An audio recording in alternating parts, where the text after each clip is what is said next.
This video will explore the business case for cloud computing.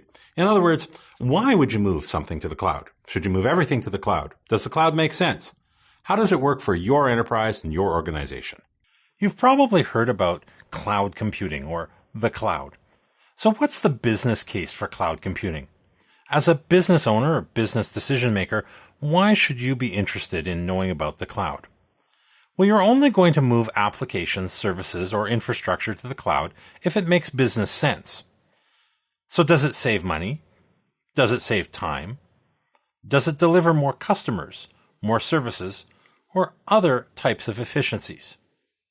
If it doesn't, then a hybrid model where some parts of your offering are in the cloud and some remain on-premises, or a fully on-premises model may still continue to be your best option.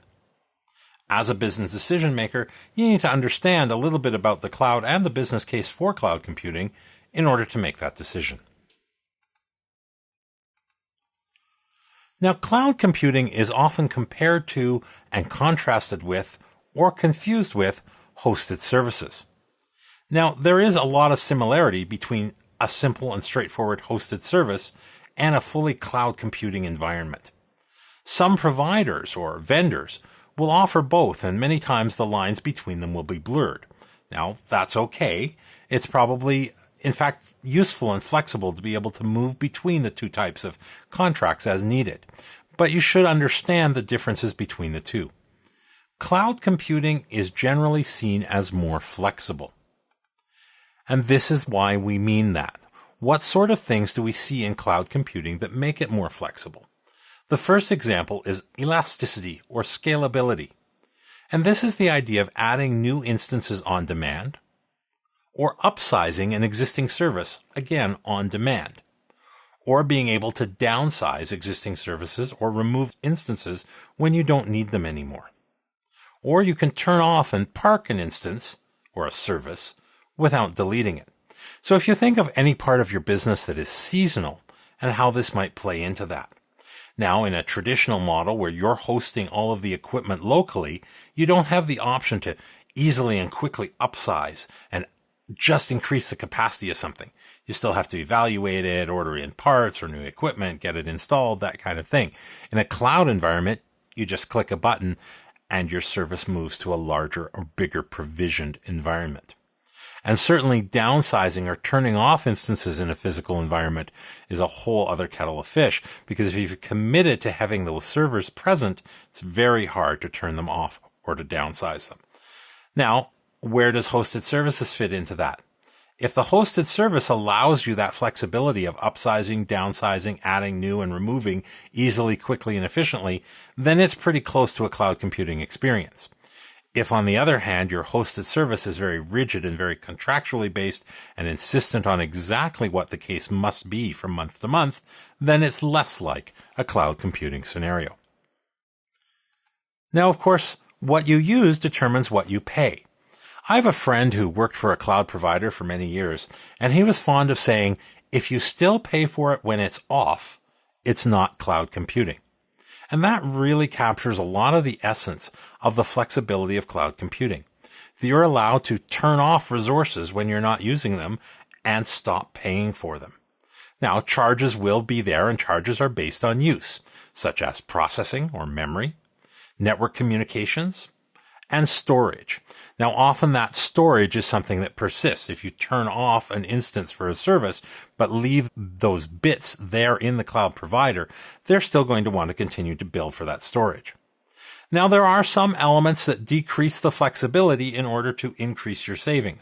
You can contract to pre-buy or gain lower rates, and generally speaking, those contracted rates can be shared across multiple projects and instances.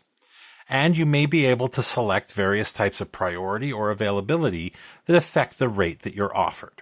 But cloud computing is almost always a pay-per-use or pay-as-you-go model. Cloud computing is on demand. It's very fast to turn on or off services. They're self-serviced almost all the time, using a web portal or scripting. That means that an authorized person logs into a portal provided by the cloud provider and specifies what they want their cloud services to be and to do. Often there's a form of automation involved, so that if you don't want to have a user sitting in front of a web browser, there's usually some kind of script or API where your automation at your site can actually control what happens in the cloud as well. Cloud computing can be known for its resiliency. So cloud providers often offer a varying level of redundancy, fault tolerance, or high availability. Now, there's little nuances between those, and if you're familiar with them, that's great. If not, they're related concepts, but there are little differences between the types of high availability and fault tolerance that are available. You want to be careful that you understand what you're getting when you purchase a cloud service. If you are not paying for redundancy or fault tolerance, you may not have any protection against system failure. And that's part of the you get what you pay for.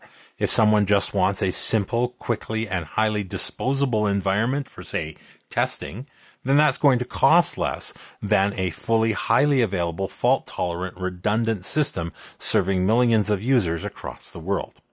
But it's often easier to build resiliency into your cloud-based solution working in conjunction with your cloud provider than it is to get the same level of availability in your own internal environment.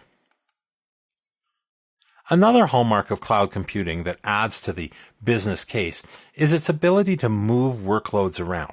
So by workload, we mean a service, an application, or a complete virtual machine. And these can be moved as needed. They're supported by multiple servers, so we can move an application from one server to another, perhaps to gain capacity or for fault tolerance. Most cloud providers have multiple data centers, and you can often move workloads between the data centers themselves. Again, that's perhaps for geographical fault tolerance or to be closer to your customers.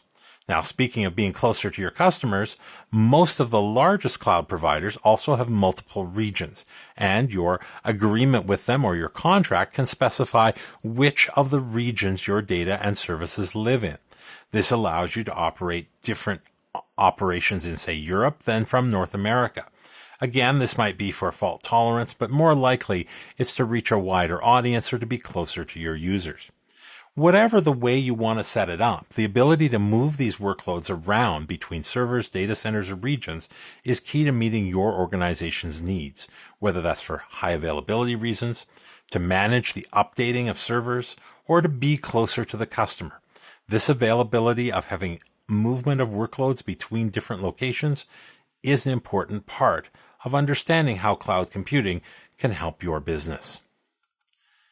It is important to understand as you look at the business case and value your options that cloud computing, at least in terms of the public cloud, is a multi-tenancy proposal. The cloud is a shared resource. Your workload, that is your service or application, may run alongside of someone else's, even a competitor. Now, private clouds are the main exception to this. Private clouds are clouds that operate in the same flexible way, but they're maintained by your own IT department or by a contractor specifically for your use and exclusively for your use. But security does matter. Especially in the public cloud, you need to understand how your provider is ensuring that even though the resources are shared between multiple tenants or multiple customers, your data is protected and no leakage can occur between them. Exclusivity comes at a cost. The more exclusivity you insist on having and get from a provider, the closer you are to a hosted services model and the more money you'll pay for that. So again, as you evaluate your business case, that's one of the key things to consider. Are there things which we cannot afford to move into a public environment and we need to keep very close to the chest? Are there other things that we can and should move into a cloud environment to gain these other benefits?